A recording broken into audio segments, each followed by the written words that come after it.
Chcesz kupić sobie nową grę? Kupuj tanio i bezpiecznie na Enevie. Tysiące gier w najniższej cenie. Koniecznie lub zakupy korzystając z naszego linku Zająca, który przeniesie cię do świata najtańszych gier. Nie bądź Amebą, kupuj na Enevie. Wpadłem na pomysł i to sprytny, jak naprawić tą armię, która nam się schowała za fortem. Mianowicie możemy przecież wejść w listę naszych jednostek, znaleźć pułkownika Waldemara. Pułkownik Waldemar w Naddniestrzu 72 jazdy pancernej. Proszę bardzo, uratowaliśmy go spod zbagowanego fortu. Dzień dobry, shalom, a ja witam bardzo serdecznie. Tym pozytywnym akcentem możemy rozpocząć dzisiejszy odcinek na Potop Total War. Kampania Polszy Rzeczpospolitej. Kontynuujemy naszą pacyfikację wschodnich Kresów i kontynuujemy naszą ofensywę na Sicz Zaporowską. Myślę, że tym wstępem możemy zakończyć turę, zrobić znajomego końca tury. Przypominam o łapkach w górę, soczystych komentarzach, przynajmniej na Discordzie i pozostałych kanałach YouTube'owych oraz znowu ten dyplomata z Hanatu Krymskiego. Nie wiem, czy on próbuje przekupić te poszczególne osady, czy są tutaj już pąci kręci. Tatarska księżniczka, 2 tatarskie księżniczki, 3 tatarskie księżniczki.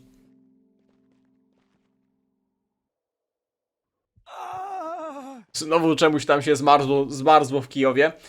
Janusz Radziwiłł będzie na spokojnie oblegał fort, a dzięki czemu będzie skupiał duże siły i w sumie przydałby się jeden okręt, żeby puścić na Witold Koniec Polski, mistrz drylu, morale minusuje do wszystkich żołnierzy na polu walki, punkty ruchu plus 15, daje armii możliwość forsownego marszu. O kurde, ale dobry generał, plus 15 do zasięgu ruchu na kampanii, dobrze rozumiem?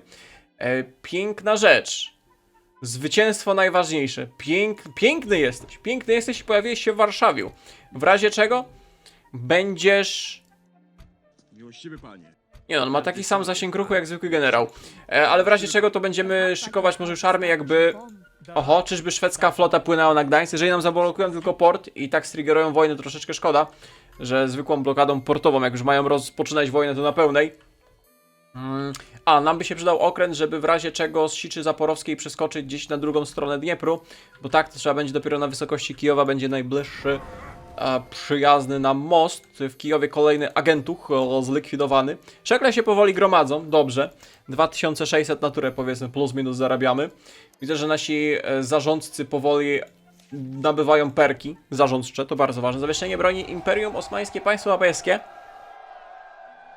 To nie jest dobra wiadomość. To nie jest bardzo dobra wiadomość, bo w razie czego Papaj... O, straciliśmy krzyżyk od Papaja.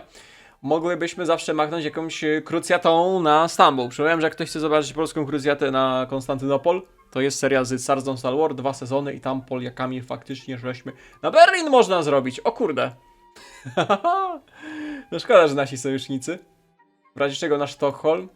Dobra, są możliwości. To jest mucie importante, że są możliwości. Raport budowlany.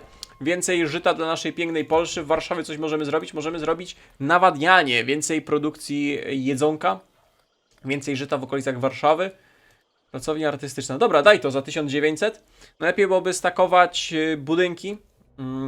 W jednej osadzie cały czas budować, żeby tutaj kumulować dochód i jej rozwój. Ale z drugiej strony, jak płodozmian wszędzie zrobiliśmy, to wszędzie, powiedzmy, nam procentowo boostuje już na przyrost populacji. Ale dobrze. Co my tutaj mamy? Wolnych kozaków. W chłopów chcą zmienić. Dokładnie, w chłopów i żyto polskie kręcić. Idą posiłki. Konstanty Jacek Lubomirski. Więcej piechoty, 1 oddział husarii dla Janusza Radziwiłła. No i tu mamy praktycznie pełną armię. Są w ogóle najemnicy, a właściwie nie ma najemników. Będziemy trzymać. Jak nas zaatakują, to ewentualnie będziemy się bronić. Petychorcy. Petychorcy to jazda litewska niewystępująca w wojsku koronnym, stanowiąca ekwiwalent dla jazdy kozackiej. Żołnierze ci uzbrojeni byli w kopie, szable, czasami łuki, a także broń palną. Pistolety kołowe. Z czasem zaczęli wkładać kolczugi, rzadziej bechtery oraz misiurki i kaptury kolcze. Używali także często lekkich, okrągłych tarcz zwanych kałkanami. Dobra wiadomość. Miłościwy panie. 2 armie koronne, druga niech rozpocznie oblężenie Siczy Zaporowskiej. A ojczyzna miła! Za mną! Za mną Totalen Krieg. Trzymaj oblężenie, to się w razie czego 6 tur... tu się garnizon zrespił. Rozsierdzeni mieszkańcy. Bardzo rozsierdzeni mieszkańcy. Dobra, w tym kudaku w sumie... Chce się bić. Miłościwy król. To w sumie naszego króla moglibyśmy puścić na Krym. Na Hanat. Na Hanat krymski, bo tu raczej żadnych armii nie ma. Ten Habi Girej raczej nic nie uczyni. Tu jest w ogóle przejście, jeżeli dobrze mnie mam. Mości panowie, O, armia tatarska. Azabowie krymscy. Krymscy janczarze. Atak na odległość 8, atak na odległość 6. 180, 180. No zakładam, że oni są lepsze od jakiejś milicji miejskiej. Szczerze, to ta armia królewska w porównaniu do Miłościwy panie. kniazia Jaremy to tak, no, tylko to jest więcej husarii. No i Supan Gazi chce się bić. Pierwsza bitwa z Tatarami. Jazda krymska. Atak na odległość 10. Oj, tu by się przydały oddziały strzeleckie. Jak na kozaków lepiej chyba mieć więcej kawalerii husarii szarżującej. Tak na Khanat Tatarów to lepiej jednostki strzelające, które by sobie spokojnie ostrzeliwały oponentów. Pułkownik Waldemar. Co mój hetman chce, to czynię. No nie co mój hetman chce to czynię, bo hetman chciał, żebyś połączył się z armią, a tobie brakło. Brakło tobie kilku tych. Posiłki na razie w Kijowie, w razie czego gromadzimy jeszcze i Iwan Bohun, o proszę bardzo. Czy on gdzieś tu siedział w krzakach, czy my go minęliśmy, pana Bohuna szanownego? Prawdopodobnie go gdzieś minęliśmy. Ściągaj może kapłanów, zacznijmy od nawracania Kijowa jako najważniejszej osady w regionie. Już tu dużego problemu nie mam. Myślałem, że... Ej, szczerze, to mam wrażenie, że ten potop jest jakoś średnio zbalansowany. Nie o to chodzi, że jest za łatwo. Póki co tych kozaków miażdżymy bez większego problemu. Nie wiem, może jakieś skrypty, może jakieś eventy, może coś się stanie, że ci kozacy zrobią comeback, ale obecnie 3 armiami możemy spokojnie to wyczyścić. Te osady też jakoś tak przy patrzcie samych zarządcach, nawet zadowolone. Większych jednostek garnizonowych tu trzymać nie musimy. Mogę was nawet do fortów dalej rozsyłać. Jakoś tak stabilnie. I póki co nie jesteśmy cały czas... Który mamy rok? 1649. Na razie poza flotą szwedzką to nie widać zagrożenia ze strony północnej i jakoś armii rosyjskiej poza jakimś pułkownikiem Fiodorem w okolicach Smoleńska, który swoją drogą jest dobrze obsadzony, jeszcze są forty w okolicy obsadzone, czekające, no to nie widzę. No ale dobra, nie narzekajmy, bo zaraz będziemy upadać i będzie problem. Ale za to mamy bitwę. Pierwszą bitwę z Tatarami krymskimi. No faktycznie tu by się przydało więcej lepszych strzelców i artylerii. Patrząc, że to pewnie będzie uciążliwa walka podjazdowa. O, tu mamy pospolite ruszenie. Harcownicy. Chyba na ogniem mieczem dokładnie ta sama jednostka, to jest po prostu pospolite ruszenie. A średnia kawaleria do walki z zwarciu wyposażona w samopały, z tego co pamiętam. Dobra, to jest nasza linia strzelców. Zobaczymy, jak Tatarzy będą się zachowywać. Ale mamy dużo tej piechoty do walki w zwarciu. Też może być dobra. Ustawimy ich bezpośrednio za wami. Powiedzmy, że na razie defensywnie staniemy. Tu jest oddział pospolitego ruszenia, proszę bardzo. Tutaj mamy pospolite ruszenie. Pospolite ruszenie też tak na bogato. Też tak na bogato.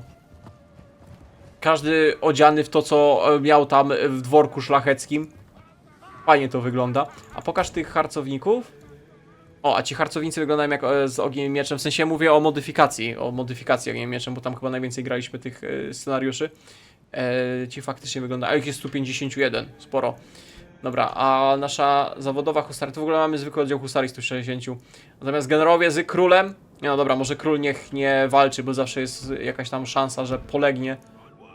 Trochę przykro by było, jakby król poległ od jakiegoś szambułu tatarskiego. A rozpocznij Aha. Tu jesteśmy. A jakbyśmy szarżowali, kawalerią ustawili jak najbliżej krawędzi, rozstawienie od razu szarżowali. Czy wy macie jakąś ciężką jazdę? O kurde, ty, to jest ciężka jazda. Taka bardzo ciężka jazda, taka jeszcze bym powiedział nie z tej epoki. Raczej z poprzedniej. Nie no, to się aż prosi o szarżę. No nie mogę, no muszę. Nie chcę, ale muszę. Lecimy. Zanim oni się wczłapią na tą górę, to my kawalerią zmieciemy mu te pułki piechoty. Piechotę rozstawimy. Dobra, to chodźcie tutaj bliżej, będziecie ewentualnie asekurować szarżę tej kawalerii naszej. Rzucaj wszystko. O, widzę, że też rzucił kawalerię do szarży. Że bardzo samopałę wypalają. Dobrze, dobrze, szarżować. Wykorzystać krymscy janczarzy. Janczarzy to jest sama piechota strzelecka, dobra piechota strzelecka. Zakładam, że ci janczarzy są dobrzy. No to idealnie, że ich tutaj zmiażdżemy. Widzę, że wy macie po 2 strzały. Dobra, co my tutaj mamy? Straż przyboczna, ciężka jazda. Nasza piechota, wy w ogóle formację widzę macie, bardzo dobrze. Jak tylko możecie, od razu strzelajcie po ciężkiej kawalerii oponenta. I włócznicy od razu niech ją ścigają. Nie będę używać króla do walki w tej bitwie. Tymczasem zając kilka minut później szarżujący Janem Kazimierzem w samym środku bitwy z hordą tatarską. Co złego może się stać? Szarżują jeszcze na janczarów i tych strzelców janczarskich. Warna 2-0. Dobra, nasza piechota dobiegła do tej ciężkiej kawalerii oponenta, która właśnie nam czmychnęła. Niedobrze. Ty, w ogóle ci Tatarzy 2 oddziałami od razu uciekli. Oni od razu uciekli, tam 2 pełne oddziały się wycofały. Oho, widzę, że generał tatarski walczy do końca. Pojmaliśmy wrogiego generała, ciekawe ile będą chcieli za niego szekli. Dobra, zakończ bitwę. Całkiem... Chyba największe straty? Nie, może nie największe straty. Póki co taktyka po prostu szarżowania na nieprzyjaciela naszą kawalerią się sprawdza. 4700 za Tatarów. Nie, no dobra, egzekucja. Egzekucja i... Nie wiem, czy to jest przejście. Dobra, na razie możesz stanąć... Daj kunia. Każdy sobie panem w naszej Rzeczpospolitej. Tak, mówisz to dowodząc armią królewską. Postawcie się tu, oni się wycofali do Oczakowa. Właśnie, dobrze mówiłem, że tam jakieś pełne oddziały się wycofały oponentów. Relacje pogorszone. Jazda tatarska Lipki. Halo, proszę przejść na naszą stronę, jak stało na Lipki. Możemy okręt zwerbować? Połowcy, kozacy. Nie, szkoda. Czasami można najemny łokręt zwerbować. O, w sumie ta armia mogłaby wspomóc Jana Kazimierza. Myślę, że to byłoby dobre. Łokręt zwerbować najemny i by nam umożliwił przeprawę przez Dniepr całą armią królewską. Dobra, wy dalej oblegacie, szekielki się gromadzą, tutaj dyplomata w razie czego chce, żeby zaparkował. Tak, właśnie powagę Rzeczpospolitej będziesz pod Konstantynopolem reprezentował, chcę zobaczyć jak to osada tam wygląda. I nasza księżniczka leci w kierunku na razie Wenecji, co by umowy handlowe podpisać. Ty szukasz Niderlandów. O, jest fort Utrecht w Niderlandzie. Prawa handlowe za 100 szekielków. Odrzucone. Dobra, co powiesz po prostu na handeli? Ledwie zaakceptowany. Informacje o mapie. Zirytowany. Oj tam zirytowany. To dostaniecie zniżkę na mapę. 777 szekla. Co ty na to? Dobra, to w następnej turze spróbujemy wam sprzedać za większą liczbę szekielków. Z Palatynatem. Umowa handlowa. Dobra, zrób zwykłą. Zaakceptowane. I informacje o mapie. Powiedzmy, że 666 szekla. Zaakceptowany. No i git, dobra. Nie wiem jakie to są frakcje dalej. Czekaj, co to jest? Bawaria. To co, pewnie gdzieś Palatynat powinien być w tym okresie? Ważny gracz w HR. O, miasto Palatynatu właśnie. Poszukałem miasto Palatynatu. Jak zobaczycie na minimapę, to widać jak nasi dyplomaci niczym od nogi niby nóżki ameby rozchodzą się po Europie, dbając o dobro naszej Rzeczpospolitej. Jeden dyplomata cały czas koczuje przy Rosji. Dosłownie takie stałe ambasady. 1400 to idealnie na kolejne co? Pola żyta w naszej Polsce. Akurat w Żytomierzu. Bo wiesz, Żytomierz. Piękna polska miejscowość. Skipnij turę. Zostawcie pannę Wazuwnę. Ona nie jest wam przeznaczona. 2500. Dobra, powoli rozkręcamy ekonomię. Patrząc na start mieliśmy minus 12 000. Troszeczkę armii rozwiązaliśmy, troszeczkę do fortów poprzerzucaliśmy. Wieści rodowe. Ty, a tak z ciekawości pokażmy dyplomację. I chciałbym sprawdzić, czy Carstwo Rosje z kimś walczy. Nie, Carstwo Rosyjskie nie ma z nikim wojen ani sojuszy. Natomiast Szwedzi mają sojusz z Brunszwikiem. I też z nikim nie walczą. Ogłoszono sojusz.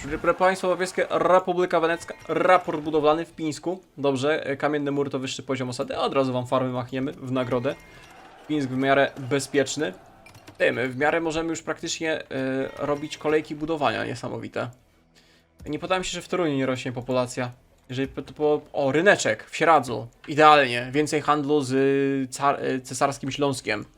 Chciałem zbudować okręt, ale jak zobaczyłem ceny budowy jednego okrętu 5000, 4700, 4000 za najprostszą kogę, 4000 szekla polskiego, że toż to hit. Toż to hit. Jeżeli tu nie ma przejścia, pokaż, czy tu jest przejście. To jest cieśnina? Pójdziemy, Dobra, to jest cieśnina, bo już się bałem, że albo będziemy musieli przez Kijów przechodzić, albo czekać, aż się okręt zbuduje.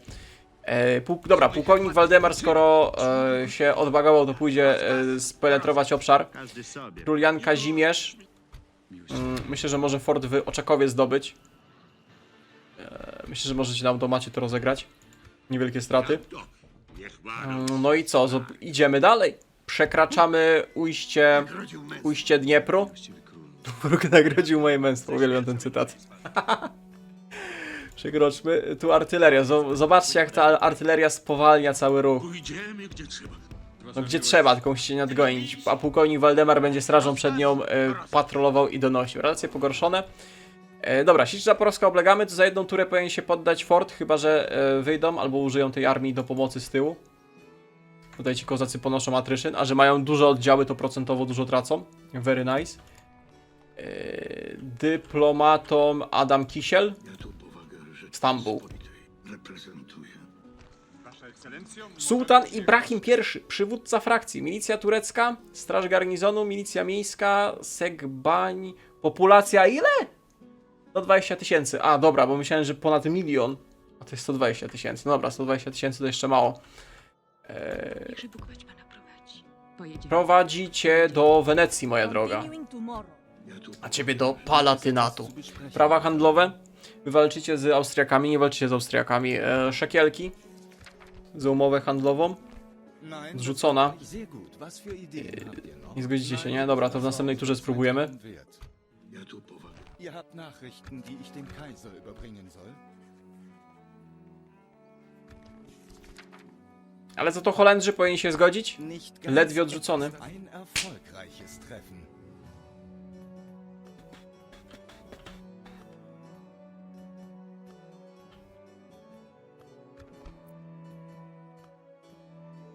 No dobrze, skipujemy to kolejną turę. Zobaczymy, czy będziemy walczyć o fort, który oblega Janusz Radziwiłł. Czy kozacy poddadzą się bez walki, ale powinni tam się chcieć stawiać opór, mają 2 armie. Jedną na naszych plecach, więc może być ciekawa bitwa. Janusza Radziwiłła. A księżniczki krymskie ruszyły w głąb Rzeczpospolitej polować na polskich kawalerów i wykradać generałów. No cóż, jest jak jest.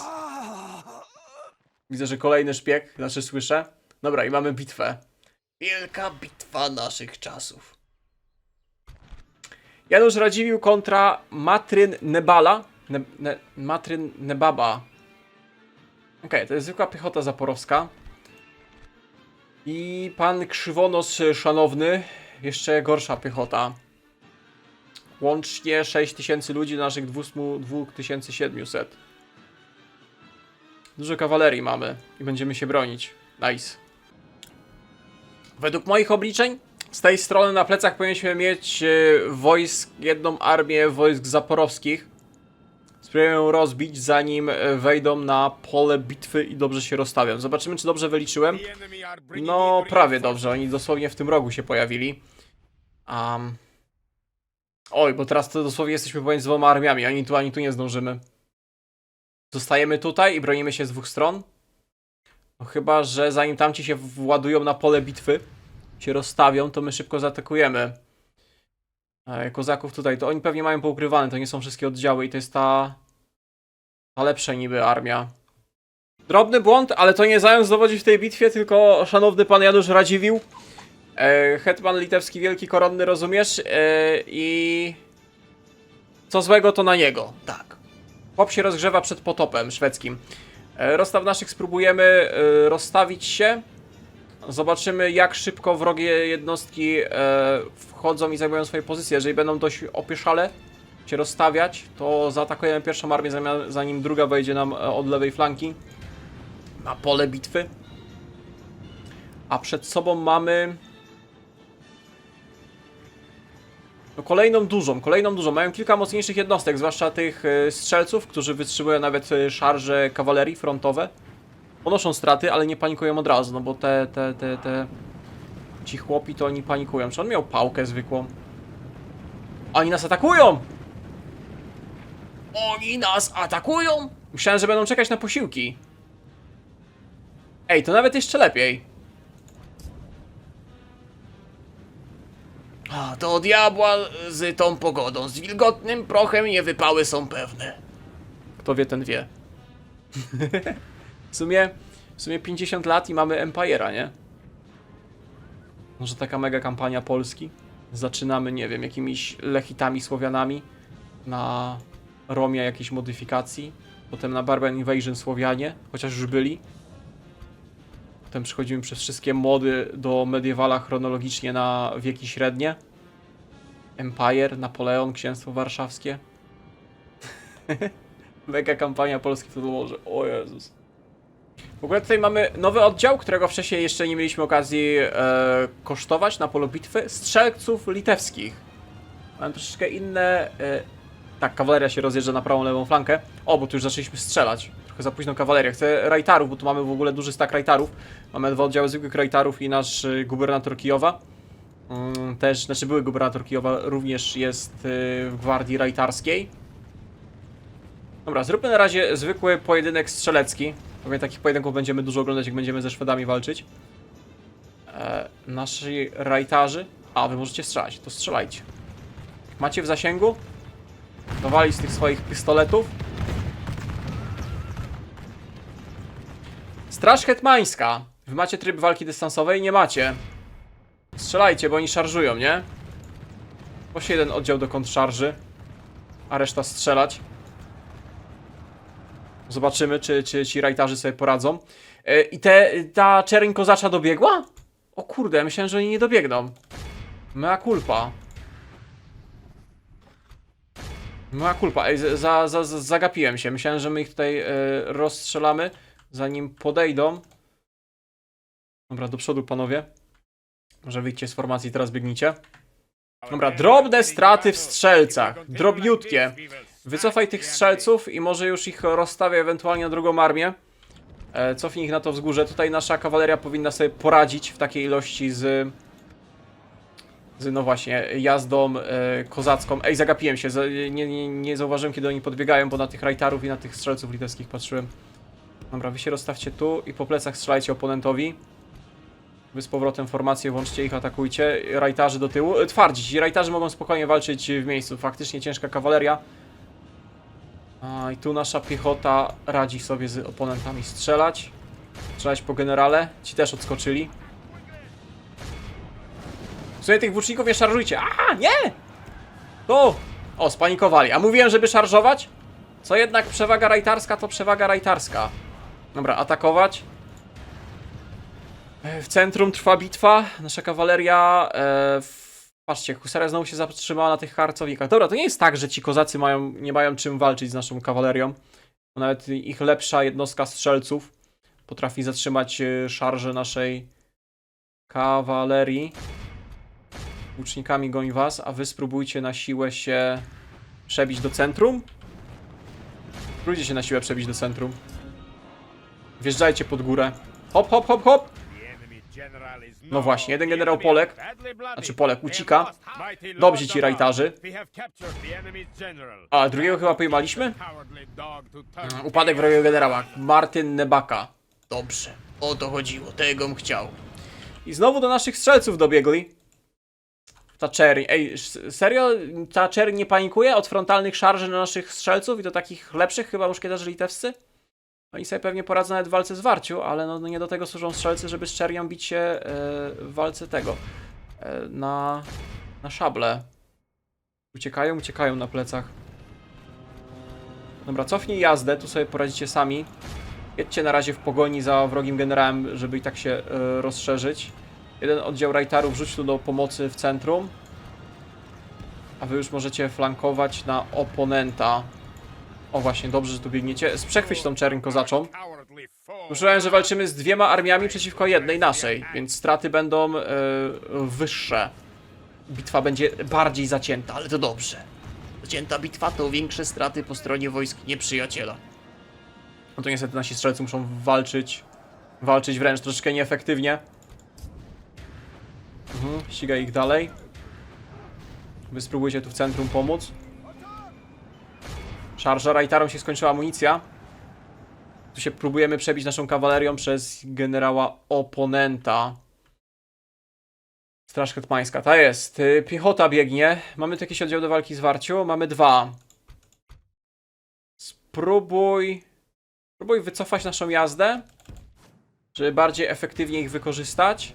Jeden oddział z tyłu niech spróbuje przejechać tak środkiem w tą lukę i zaszarżować na czerń kozaczą, może się złamią. Dobrze. I cały czas napierać. Panie Radziwile, proszę dowodzić tej bitwie. No tu mnie boli, no nie mam co zrobić, to jest krawędź mapy, nawet nie objedziemy, musimy z tej strony objechać, a tutaj dużo naszych walczy, w sensie dużo naszych utknęło. Zrób tak, to jest generał? Generał. Wyślij tych rajtarów za generałem, a ci pancerni niech zrobią, nie, sorry, rajtarzy. Niech pomoże naszym strzelcom, którzy wzgórza bronią. Tu już piechota biegnie im do pomocy. Dobrze, tego bym chciał. Wieź tu na flankę. Gdzie ci pancerni, co się środkiem przebijali, utknęli.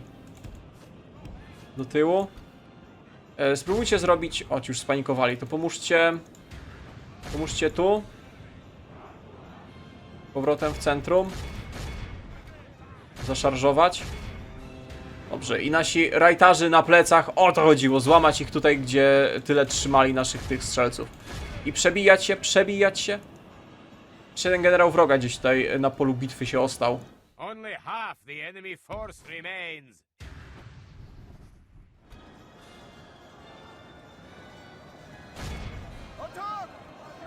Dokładnie, obrócić się, bo w ogóle z tyłem do oponenta staliście, nie wiem jak wy to zrobiliście. Obrócić się i strzelać po nich.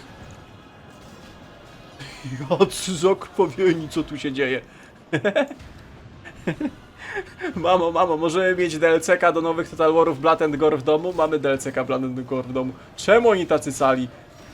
Pokrwawieni. Jakoś tutaj poniosło, ale dobrze to wygląda. Dobra, zakręć. Jeden generał gdzieś walczy i część czerni kozaczej się opiera. Tutaj, samotnie. Straż hetmańska, ostatni generał. Właśnie przyjął szarżę od naszego husarza. Wjeżdża teraz w naszych włóczników. Może nie strzelajcie bardziej po swoich niż po naszych strzelacie i gońcie go po prostu. The enemy general Polek. Ale trzeba przyznać, jak cała armia kozacka została rozbita albo już ucieka, on walczył do samego końca. Wpadek drugiego generała Maksim Krzywonos. Kolejny historyczny generał Polek. A my rozbiliśmy dwie potężne armie kozackie. Fajna bitwa. Tutaj w centrum walczyliśmy, potem szybka rotacja, broniliśmy naszej flanki za pomocą piechoty strzeleckiej na tym wzgórzu. Kawalerią żeśmy kilka razy szarżowali, cofali się. Fajna bitwa, przyjemna. 18 000? Ale że 18 000? Cholipka, ty, kuszące. W sumie to jest Radziwiłł. Myślicie, że Radziwiłł by się zgodził na okup za 8? Ale nie no, oni nie będą tyle mieli, ale spróbujmy. Zażądaj okupu. Odrzucony. Kurde, to 18 000. To wiecie, ile moglibyśmy farm żyta pobudować? O, Elena Chmielnicka, szalom. 18 000 szekla. Eta dużo szekla. Za jakieś pospolite ruszenie kozackie. Dobra, ale zdobyliśmy fort. Nagrodził męstwo. Nie znam. Nagrodził męstwo. No hit. Damian Chodura, Królewicz Karol Farydan. Oczywiście weźmiemy. Ty, a nam się drzewko dynastii powiększyło? Tak, bo nie adoptują tych poszczególnych. Więc nawet można by... Ile ty masz lat, my lady? 40, masz 40, masz 36, oni 30. Damian Chodura, wiek 21. No, wolna lekcja, zawsze jakiś szlachcic na tym może... Wroga armia rozbita. O co my walczyliśmy? O Łubnie my walczyli, proszę bardzo. Wojna! Szwecja przeciwko Królestwu Danii, Norwegii. Więc albo to oznacza zbliżający się potop i inwazję Szwedów na wybrzeże Morza Bałtyckiego po całości. Albo dobra wiadomość, i Szwedzi skupią się na razie w większym stopniu na Duńczykach zamiast na nas. A nam powoli skarbiec rośnie, 5000 farmy oddają. Muczo dużo oddają. Przydałoby się też ryneczki rozbudowywać w miastach przygranicznych. 8 tur za ile? 3000. Ta dużo. W Toruniu rozbuduj farmę. Jeszcze więcej produkcji rolniczej. Może populacja będzie rosnąć. Bo jak sobie sprawdzimy szczegóły Torunia, wzrost populacji jest... A czemu tu nic nie ma w tym wzroście populacji? Tu mamy przyrost +1, wybudowanie ulepszenia farm podniesie o 0,5%, government, budynki służące rozrywce, kulturze i utrzymania porządku. A to ciekawe, że budynki boostujące zadowolenie tutaj niby wpływają na wzrost populacji. Taki sierat? Wzrost populacji handel? Nie, to coś jest nie tak. Ciekawe. Może przez to pełne spolszczenie modyfikacji?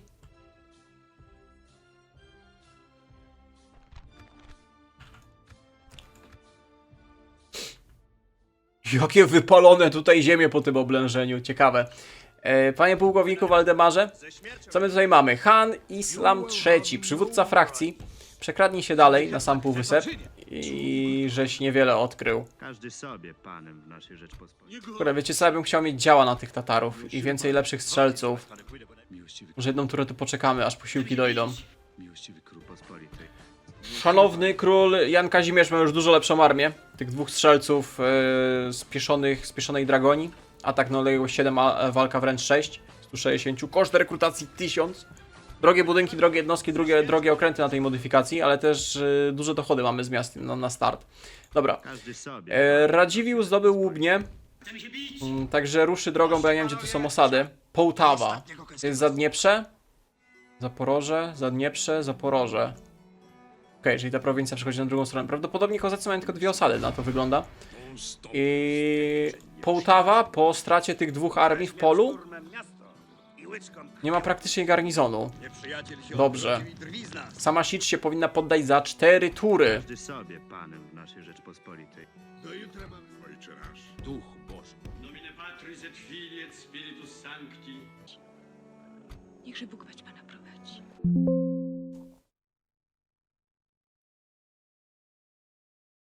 To mi się nie podoba.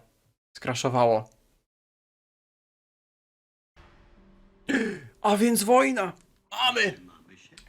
Mamy wojnę z Moskalami. Carstwo ruszyło na nas. I mamy też bitwę o Sicz Zaporowską. Prawdopodobnie car postanowił zainterweniować, kiedy zdobyliśmy dominującą przewagę, jeżeli chodzi o konflikt z kozakami. Dużo tego motłochu będzie. Znowu dużo tego motłochu. Ale Jeremi Wiśniowiecki to doświadczony. Zaatakowała nas mniejsza armia na plecach, tak? Czyli ta większa oblegana wyjdzie na plecy, bo my będziemy przodem, która nas zaatakowała. Tu mamy Pawła, Iwan Bohun i niedobitki jakieś ściągnięte. Mości panowie, do chorągwi! My tam na ruskich w Smoleńsku mamy przygotowaną bombardę i te nasze katiusze, organki wielkie. Dobrze, że ich nie ciągnęliśmy, bo zanim one by dotarły, to one by jeszcze szły przez te bagna Białorusi, bo te organki były w Smoleńsku. Tylko stawiliśmy je właśnie, jak będziemy walczyć z Moskalami. Nie wiem, jacy Ruscy mają armię, ale zakładam, że mają spam biedopiechoty, więc te organki będą dobrze działać. Chociaż te organki też powinny dobrze działać na kozaków, patrząc na jaki oni spam jednostek mają. Myślę, że my tą mniejszą armię rozbijemy w szarży kawalerii. Myślę, że to powinno wystarczyć. Siła naszej jazdy. Tak więc rozstaw coś takiego. Pokaż, jak wy wyglądacie. No właśnie, bo to jest trochę jazdy, trochę ciężkiej jazdy, jakiś jeden oddział strzelców. Możemy po prostu swoim majestatem normalnie, legalnie wjechać w oponenta. Może jeszcze jakaś salwa, tylko straż hetmańska będzie problematyczna. Jarema, czyń honory w środek, panie Potocki. Więcej naszej jazdy w generała. Może jeszcze jeden oddział i wy będziecie ewentualnie flankować i zajeżdżać od pleców oponenta. A druga armia nieprzyjaciela będzie tam za wzgórza wychodzić. No i git. To wy macie 2 serpentyny. No i poza generałami w liczbie 2 to nic sensownego. Lipkin tutaj troszeczkę podrażnią oponenta. Postrzelając oby. No i leci szarża. Leci szarża. Panie Jeremi? Dobrze. Dobrze. O to chodziło. Tegom chciał. Dobra, wy już może też flankujcie, bo ich się tak zatrzymacie od oponenta. Tą serpentyną może nie strzelaj, bo jeszcze Jarema dostanie. Także Nyszlisen. No ja myślę, że our men winning the battle. 41. Ej, ta jego gwardia kozacka też jest mocna w postaci tej jazdy. Jeżeli każdy u nich generał tak stoi. O, widzę jak ładnie odskoczył. Idealnie, żeby nadziać się na kolejny oddział. O, złamaliśmy go. Pięknie, o to chodziło. Tego bym chciał. Dobra, no i pierwsza armia, tak jak było zaplanowane, rozbita przy szarży kawalerii. Upadek generała Paweł Tetera. Halo, bo Bohun na koniu ucieka. Goń go! Gdzie nasze lypki tatarskie? Kurde, on tak daleko uciekł. Czemu żeście go od razu nie gonili? Bohun nam ucieknie. Dobra, nie dogonicie go już, trudno. Wracać, bo to jeszcze jedna armia jest do rozbicia. Rozstawcie się tutaj, powiedzmy, na środku mapy. Piechotą rotujemy na wzgórze. No mam nadzieję, że ta lekka jazda... A, to jest strzelecka jazda, ta? Podjazd kozacki. Dobra, bo myślałem, że ta lekka jazda szarżuje. Miałem nadzieję, że nie dojedzie, rozbije się. Serpentyny, macie możliwość strzelania po tym? Już rozbici od szarży na flankę. Dobra, cofnij tą jazdę, nie gońcie ich dalej. Swoje zrobiliście. Stoimy na razie ładnie rozstawieni. Właśnie, strzelaj z tymi serpentynami w piechotę wroga. Ty, a bo to jest taki podjazd kozacki. Macie ich w zasięgu? Zaraz powinniście mieć ich spokojnie na odległość wystrzelać. Oni będą strzelać, nie będą szarżować. Ej, jakby nie patrzeć, to jest ostatnia większa armia kozacka. To jest ostatnia większa armia kozacka, na którą właśnie będziemy szarżować. Naszą kawalerią. Piechota klasycznie trzyma linię. Ci pancerni też mogą się tutaj wbijać od razu. Piękne salwy, ależ to dymi. Ależ to dymi. O Zielonym Ładzie można zapomnieć. Leci szarża. Dobrze, idealnie zdążyli wypalić. Zresztą to jest takie zbicie masy, że raczej na jednej szarży się nie obejdzie. Panie Jeremi, poczyń szkody i cofamy, jeszcze raz szarżujemy. Spróbuj tymi pancernymi dojechać do jego podjazdu. Okej, tutaj Straż Pańska wjechała. Cofamy. Do tyłu, odwrót. Jeszcze raz przypuścicie szarżę. Chociaż widzę, że lwia część ich armii została złamana. Ale ta kontrszarża ich Straży Hetmańskiej na pewno nie możemy tam stać i dalej walczyć. Zwłaszcza, że mamy przewagę i tak na tej flance. Nasi pancerni wykorzystują, że tu były same lekkie oddziały i łamią wroga, więc nie ma co tam ryzykować z naszymi generałami. Zakręćcie teraz w centrum, wy się przegrupujcie i zaszarżujcie bezpośrednio na Straż Hetmańską oponenta. Serpentyny. Strzelać po centrum. No i wroga jazda nie ma szans. Przecież ich jest 77, bo to jest nowy hetman kozacki, tak? Strzelać tutaj. I nasza kawaleria niech się przebija przez jednostki strzeleckie wroga. Idealnie. Oho, ucieka! Ucieka z pola bitwy! Idealnie przed linią naszych strzelców. No cóż, zły kierunek odwrotu. Spróbujcie go upolować. Spróbujcie go upolować. I tu jeszcze część oddziału wraca, które z początku bitwy uciekło. Teraz wracają. Możliwe, że ucieknie, ale że on jest zamknięty w oblężonej twierdzy, to raczej na niewiele mu się zda ten odwrót. Poślijmy nasze oddziały strzeleckie w pogoni za nim.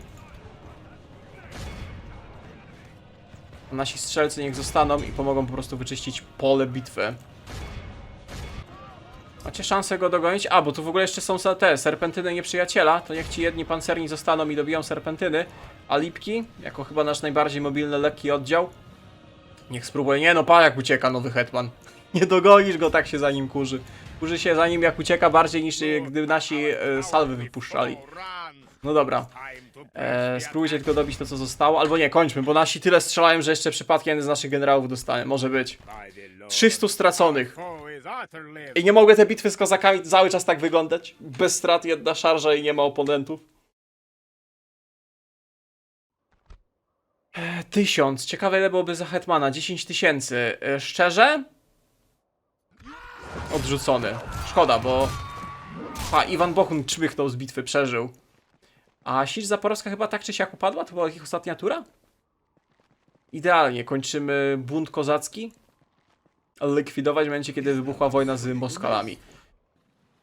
Czy to jest nasza pierwsza zdobyta osada? Tak, to jest nasza pierwsza zdobyta osada. A więc doktryna kniazia Jaremy. Płoń.